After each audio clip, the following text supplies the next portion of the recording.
다 함께 사도신경 고백함으로 7월 15일 수요일 새벽 기도회를 시작하겠습니다. 나는 전능하신 아버지 하나님, 천지의 창조주를 믿습니다.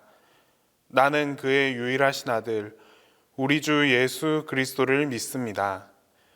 그는 성령으로 잉태되어 동정녀 마리아에게서 나시고 본디오 빌라도에게 고난을 받아 십자가에 못 박혀 죽으시고 장사된 지 사흘 만에 죽은 자 가운데서 다시 살아나셨으며 하늘에 오르시어 전능하신 아버지 하나님 우편에 앉아 계시다가 거기로부터 살아있는 자와 죽은 자를 심판하러 오십니다. 나는 성령을 믿으며 거룩한 공교회와 성도의 교제와 죄를 용서받는 것과 몸의 부활과 영생을 믿습니다. 아멘.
영원하신 말씀 위에서 성령 인도하는 대로 해가며 주님 품에 항상 안식 얻으며 약속 믿고 굳게 서리라.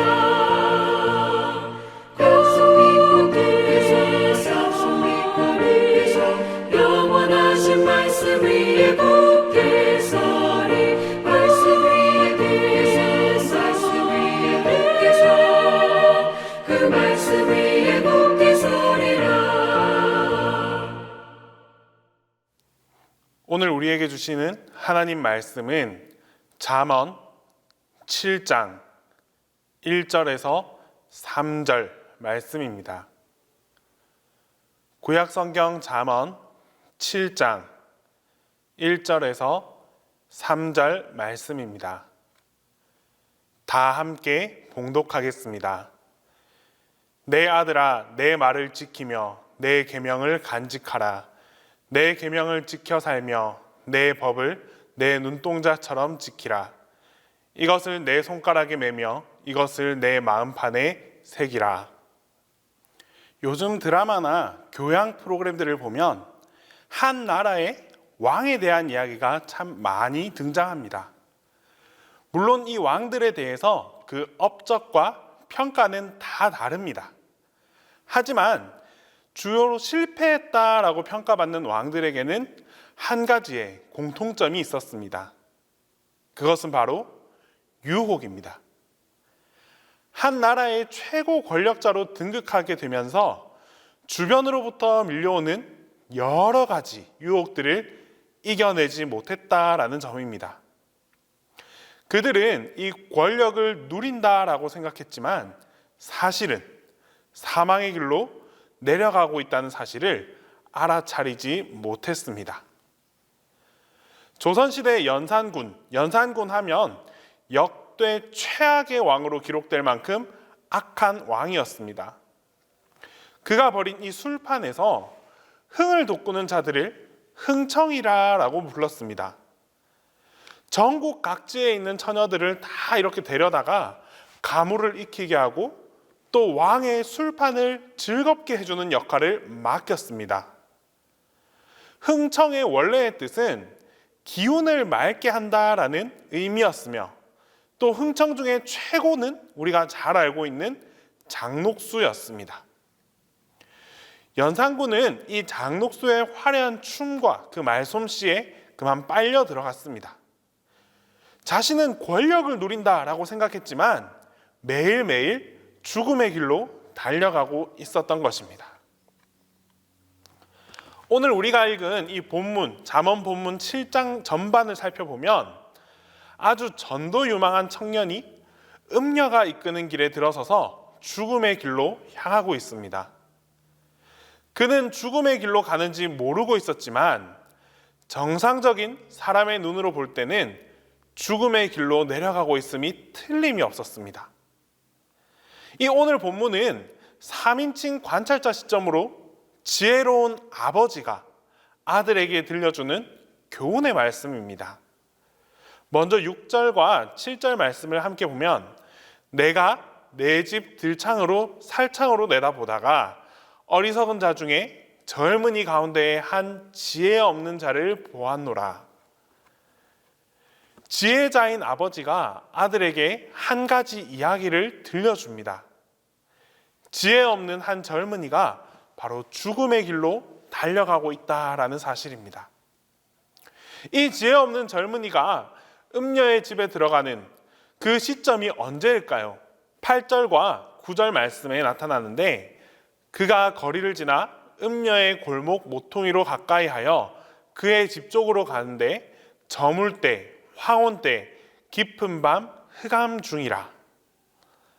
저물 때, 황혼 때, 깊은 밤, 흑암 중이었습니다. 음녀의 길로 들어서는 시점은 바로 빛이 사라지는 시점이었습니다. 빛이 인생에서 없어지는 그 시점, 깊은 밤, 흑암 중에 사망의 음침한 길로 들어서게 되었습니다. 하나님께서 이 흑암이 깊음 위에 있던 시기를 지나서 태초에 빛을 창조하셨습니다. 바로 그때부터 인류의 역사가 시작되었습니다. 시간의 역사는 하나님이 빛을 창조하심으로 시작되었고, 예수님께서도 자신은 이 세상의 빛이다 라고 말씀해 주셨습니다.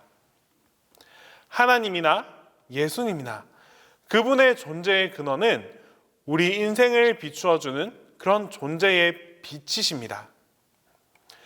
그런데 우리 인생에서 바로 이 빛이 사라져 버린다면 사망이 우리를 삼키기 위해서 득달같이 달려들 것입니다. 성경에서 이 어두움은 죄악으로 내려가는 길을 의미합니다. 인생의 어두움, 황혼, 흑암과 같은 이 깊은 밤이 의미하는 것은 하나님의 말씀이 사라지는 자리입니다. 하나님의 말씀이 우리 마음에서 사라져버리고 하나님께서 말씀으로 우리 인생을 비추는 그 자리가 사라져버린다면 그때 우리는 음녀가 기다리는 그 사망의 길로 달려가기 쉽습니다. 그러므로 우리는 말씀을 가까이 해야 합니다. 말씀이 우리 인생의 어두움을 환하게 밝혀주는 유일한 등불이 됩니다. 어두움 가운데 헤매다 보면 이리 오라고 손짓하는 그런 악한 음녀를 만나게 됩니다. 어두움 가운데 헤매던 이 젊은이는 화려한 기생의 옷을 입은 한 여인을 만났습니다. 10절 말씀에 그때에 기생의 옷을 입은 간교한 여인이 그를 맞으니, 기생의 옷은 얼마나 화려합니까? 이 화려함은 사람들을 유혹합니다. 죄는 어두움 가운데 헤매고 있는 이들을 화려한 옷으로 유혹합니다. 기생의 옷을 입은 이 여인이 간교한 말로 흐리는데 넘어가지 않는 이는 아무도 없었습니다. 말씀이 우리 마음에 사라지고 나면 우리 또한 이와 다를 바가 없습니다. 죄는 이렇게 시각적으로 우리에게 다가옵니다. 에덴 동산에서도 아담과 하와를 깨웠던 그 뱀의 유혹을 받고 선악과를 바라보니 아담과 하와의 눈에 선악과는 보암직도 하고 먹음직도 하고 지혜롭게 할 만큼 탐스럽기도 한 그런 열매가 되어버렸습니다.